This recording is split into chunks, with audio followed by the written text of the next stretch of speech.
Coach, just I know you guys have been good about not focusing on it a ton, but even a little bit, does it feel like a little bit of a weight is lifted? Getting a couple wins, just seeing, like we said, the ball go through the hoop a little bit. Yeah, I mean, it's always life is always easier on the winning side. I mean, that's for sure. Everything feels better, food tastes better, you sleep more soundly. I mean, everything is better when you win. And that obviously always is the goal every time we're out there. But as you know, we just got to stay present. And then off of that, I'm assuming the answer will be the same, but uh, I mean, people know Oklahoma in terms of the softball world. How do you get past that name on the jersey and the scarlet on the uniforms and everything that goes around, taking on the number one team in the nation? Yeah, we talked about that a little bit at practice today. I said, obviously, there's an elephant in the room. We're going to come up against, the top team in the nation. But the reality is we can't get distracted by their numbers. We can't get, I mean, they're gaudy numbers, let's be real, but we can't get fixated on that because then we're already in the mindset of, oh, we're going to lose. The reality is the ball doesn't know who's supposed to win. The game doesn't know who's supposed to win. So if we can just stay present and we'll give ourselves an opportunity. But when we start looking at those numbers and start looking at the record, I mean, they did lose yesterday, so they're not perfect anymore. But the reality is we could put ourselves in we'll put ourselves in a bad situation if we're focused on their numbers and stuff like that. So we can't control that. And all those numbers in the past, that doesn't tell us what's going to happen this pitch.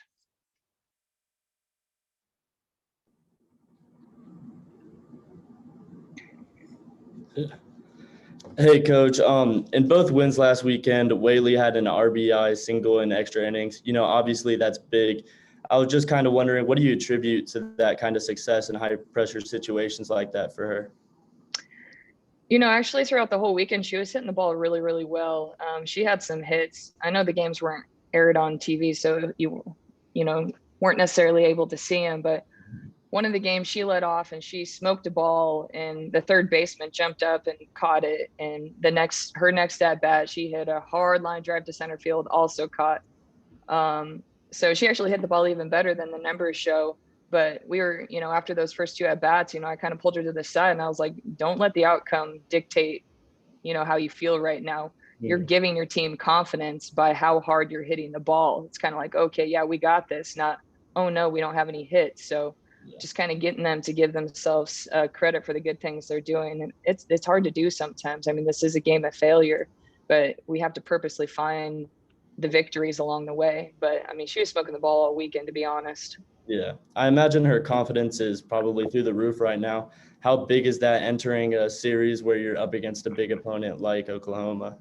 To be honest, Yvonne's confidence is always up there, and it should be. She works hard. She prepares well in practice, and she's earned the right to be confident, in my opinion. But players like Yvonne like to play, against top opponents like Oklahoma. So I think it's a good matchup for sure. All right. Thank you. So just in terms of Missy, I know you've only had her for this season, but I don't know how much of like last year and years past you were able to watch of her on tape just to kind of understand what she was like. But she's always solid, but this seems to be like she's taken a giant step to being elite every game. What have you seen in terms of where she's progressed? 100% the mental game. I mean, her and I actually talked about that because I asked her, I said, what's the difference? And she said, last year she put a lot of pressure on herself. Like, oh, that was her last year. She had to do well. And she, was getting real tight. And then she said something kind of clicked with her, where she kind of sees this year as a get to instead of a have to. And she's like, I remember that I'm good and that I can do good things. So she's freed herself up, to be totally honest. So it's been really exciting to be around and really exciting to see. And honestly, with the way she mixes speeds, I think she's a pretty good matchup for Oklahoma.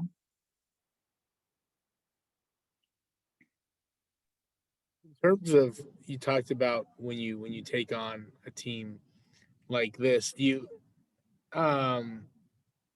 you spend a whole lot of time, prepping them on what the other team does, or just in general, or do you kind of just focus on, hey, this is what we need to do? We don't need to worry about things that they're necessarily good at, or anything like that.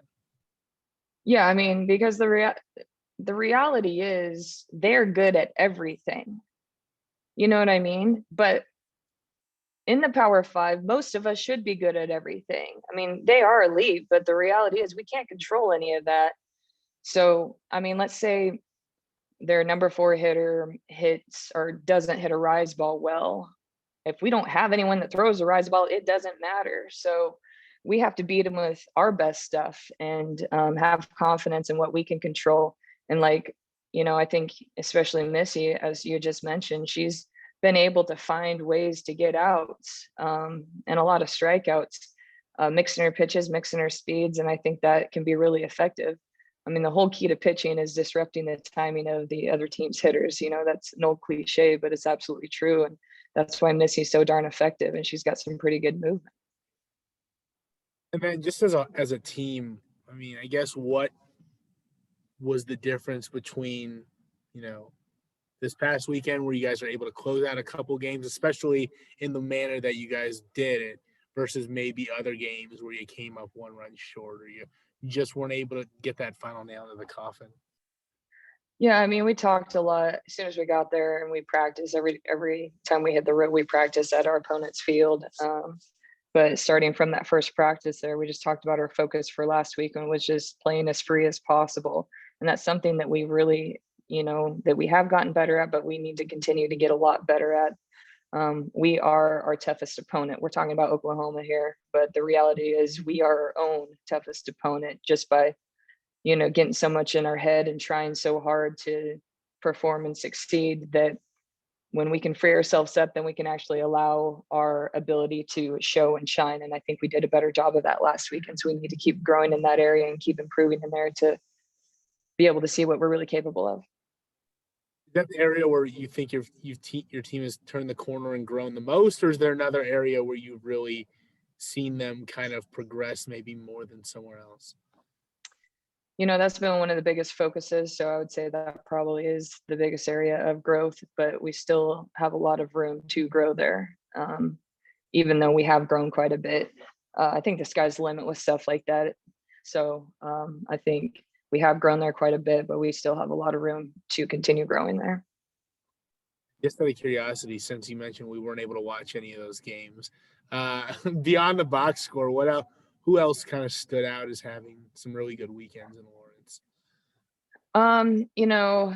Riley Love, our shortstop, she actually hit really well. She looked like a different hitter. She just had so much more. I mean, she was free, to be honest. We put JC Hamlin into DP, and I mean, if you've, watched some of our games, we've primarily used her as a pinch runner. The kid is such a weapon. I'm sorry, that woman is such a weapon. She absolutely is. When we can get her on base and when we can get her on base consistently, but she's also a pretty solid hitter. She just needs a little bit more experience. And the only way you get experience is playing time.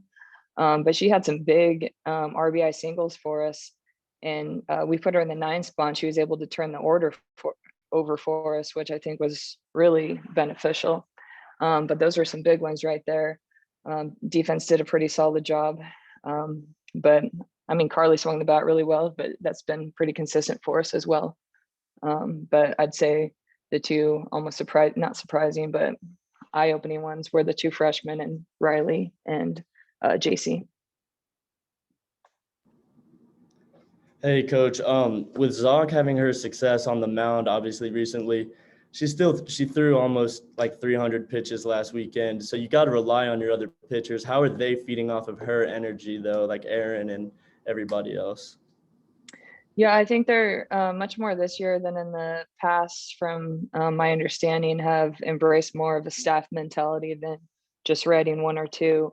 I mean, that's something that's important to us as a coaching staff, because we need all arms, and, especially going into a weekend like this weekend, we need everyone. I think they're growing in that way where they're in a position to be able to count on each other a little bit more. But I think there's something to be learned from each and every one of them on the staff. And right now, the thing to learn from Missy is her composure. I mean, she's someone who, bases can be loaded multiple times a game, and we're not really in an oh shoot type of situation. Like, we have confidence that she's, going to go and attack batters and get us out of it. So, I mean, that's definitely the thing that can be learned from her right now for the other pitchers. All right. And then, you've stressed often the pitch to pinch mentality, both at the plate and with your pitchers. But, you're just talking about Riley Love and Hamlin and obviously Burton. They're really good base runners. How do you sort of translate that message into base running where you don't exactly get pitches to pitches, Well, it is the same. I mean, it's similar or the same because, I think most of those that you had mentioned, they have a green light on their own, but they can pick their opportunities. And when they're ready to go, they commit to it and they go. And it's the same as playing pitch to pitch because you just commit to it when you're in, you're in. So. Thank you. Mm-hmm. One other quick question. This wasn't as much the Kansas series, but how much is what Kennedy's been able to do allowed you guys to take some of the pressure off Kelsey of maybe needing to get every single start behind the plate? Yeah, absolutely. I didn't really realize until after the first weekend that the catching duties hadn't been shared more in the past. But it makes a lot of sense in my mind to keep.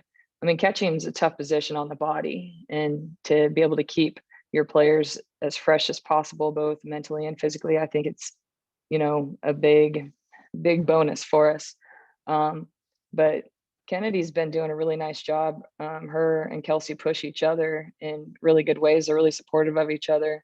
But I think I had mentioned in the past, but like when Kelsey gets a back pick or throws someone out, then you can kind of see a little bit of a light in Kennedy's eye, like, oh, okay, I think I could do that too. And I mean, it gives her confidence and freedom to go and make the attempt to do that as well. And I think she's doing a good job of that. And they're kind of competing back and forth with each other, which is nice, but they're a team with it.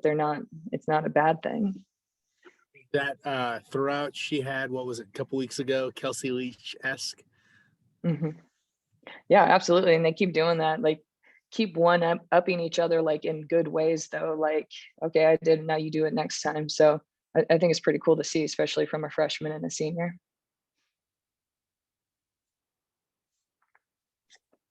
Any final questions?